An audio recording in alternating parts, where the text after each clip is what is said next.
My name's Clare Emery. I am a partner at Acuity Law, and I've been working for dentists on and off for the last 20 plus years.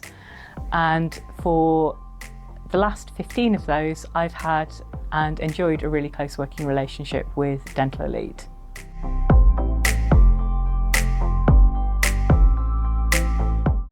It's really hard to remember a time when Dental Elite were not in the sector, if I'm being honest. I think possibly because for me, my growth in the dental sector has perhaps coincided with Dental Elite's.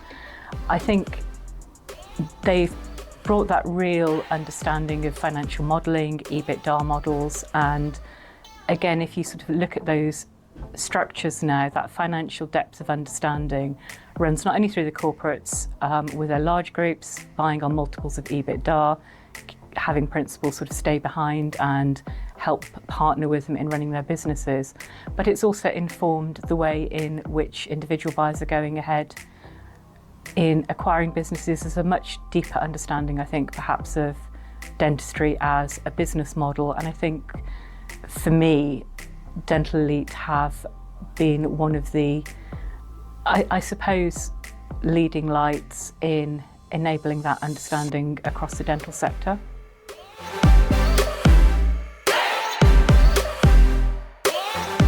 So I think the really exciting thing about the dental sector is there's been a lot of changes in the last 15 years. There's been even more changes probably in the last 5 years, which is what keeps it interesting for us as professionals.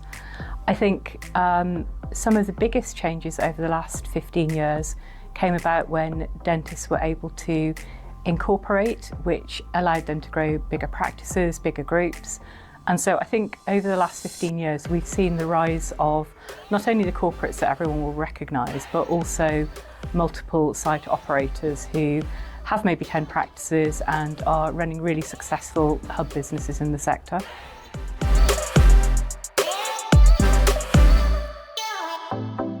I think it's played a huge role. I think, again, if you sort of went back perhaps 20 years, most dentists had one or maybe two sites, and they were your local dentists that you would see on the high street that you would have gone to for years and years, the sort of traditional family-led dentist model, and that is, of course, still there and still really important. But I think the corporates have given the opportunity for ambitious practitioners to look at how they can scale their practices.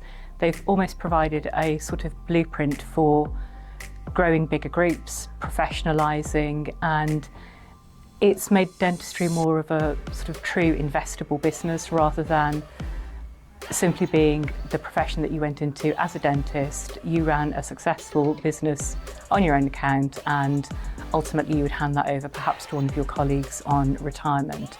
We now see much bigger groups. We talk to ambitious principals all of the time who maybe have a couple of practices but have a vision to build and model that successful business of, as I say, perhaps 10 practices or more.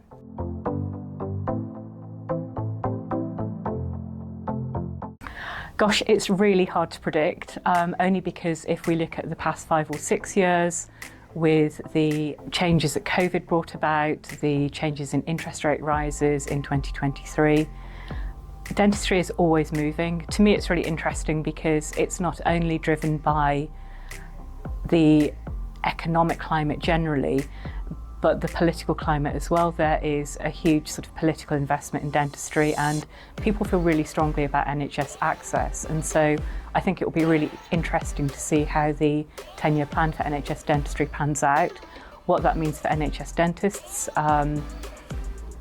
whether they are able to have that value in their businesses where they can retain and incentivise the staff, where NHS dentistry is not just seen as a basic option for patients, but actually a gold standard, and it enables NHS dentists to perhaps have that ability to look forward and grow their businesses in the same way that perhaps private dentistry has over the past few years. And for private dentistry, I think it's really interesting. There are lots of different business models coming through now. There's been a rise, again, probably post-COVID, when we were all busy looking at ourselves on camera all day, of aesthetic dentistry The world in general is a lot more appearance orientated, and so there's been that sort of huge growth in recent years, and I can see that growing in people not only having a healthy smile but having a beautiful smile. And then with the advent of AI and increasing digital technology, again, it's an opportunity to develop the sector, to have better tools at the professionals' disposals. And again, I think there are some really ambitious dentists out there that will take advantage of that opportunity to invest in technology, to understand AI, and to understand how that can underpin how they develop their business models going forward.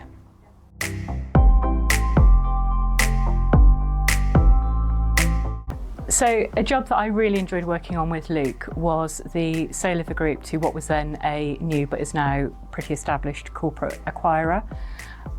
It was interesting on a number of levels really, and really rewarding on a number of levels. The buyer was really motivated and really keen. The seller was forensic. He knew his business inside out, knew his numbers inside out, and was quite rightly very keen to understand that he was getting the best possible deal on the market at the time.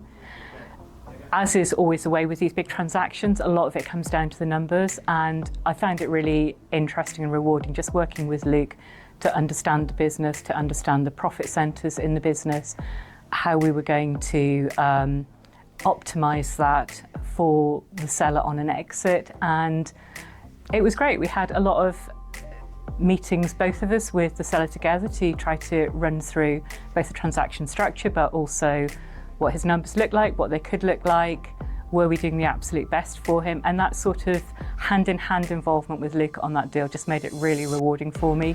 There were a lot of late nights. I think we completed, if I remember rightly, at about 3 o'clock in the morning. And actually just that sense of being in it together and being part of something big and exciting was really rewarding for me.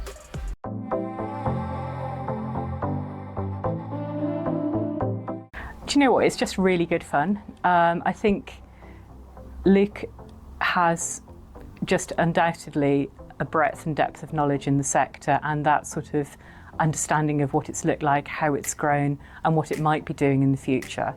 And so you always have really interesting conversations. It's always very client-centred, but you have that sort of wider understanding from working with Luke as to what else is going on in the sector, how that can impact your current deal, and what sort of things you might be able to work through that will just give the client that very best bespoke solution.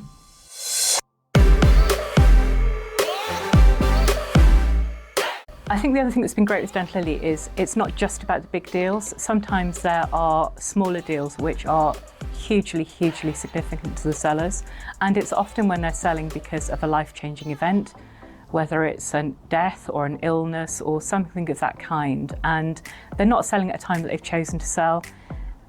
There's a lot of emotions that ride alongside the sale, whether they want to sell or don't, and often they don't because circumstances have forced the sale.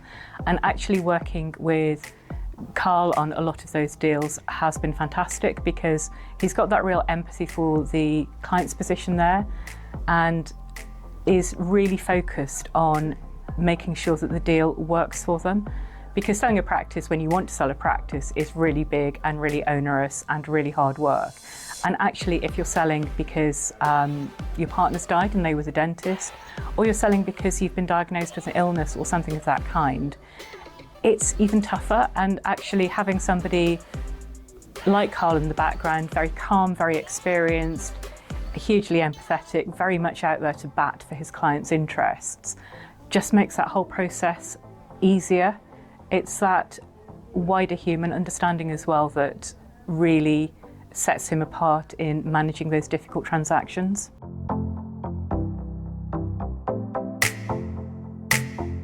It's a real strength as a lawyer just to be able to pick the phone up to people who do understand the humans behind the business. So it's not just focused on getting a deal away. Everybody that's in a transaction loves to get a deal away, but it's about the focus of getting the right deal away and making sure that your client walks away with a price, a structure, a solution that enables them to retire, to move on with their lives, takes away, in some cases, financial concerns. And that feeling, I think, from the client's perspective, that they can pick the phone up to Dental Elite and know that they are 100% on their side is fantastic. And as a solicitor, we get really invested in our clients as well. And knowing that you can pick the phone up, have a conversation that isn't just deal-centred but is people-centred as well is incredibly valuable in managing just all those sensitivities that come up on a deal. Deals are always complicated, even when you want to sell. And if you're having to sell, having a friendly voice at the end of the phone that wants to understand the problem and wants to work with you to solve it is just invaluable.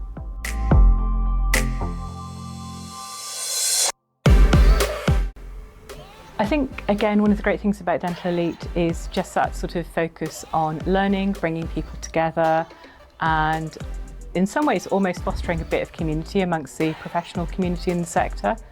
I've been lucky enough to be invited to talk with Luke and with Phil a number of times at Dental Elite seminars, which are really focused on sort of educating practitioners in the sector about how best to, I suppose, partly to set themselves up for sale, but also just to manage themselves and their businesses.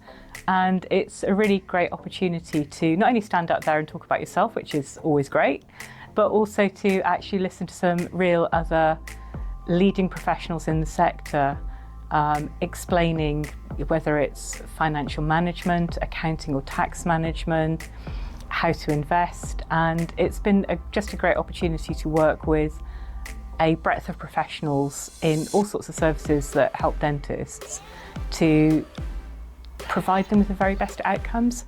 And I think for me, that's also enabled me in lots of ways to grow my own professional network and to build those relationships with whether it's financial advisors, accountants or other people in the sector, just so that when you do have a client, you've almost got access to a whole range of people that can help them plan their future. And I think in part that ability to meet with those professionals and deliver those seminars, meet with them at networking events has been really fundamental to enabling us to provide the very best of services to our clients.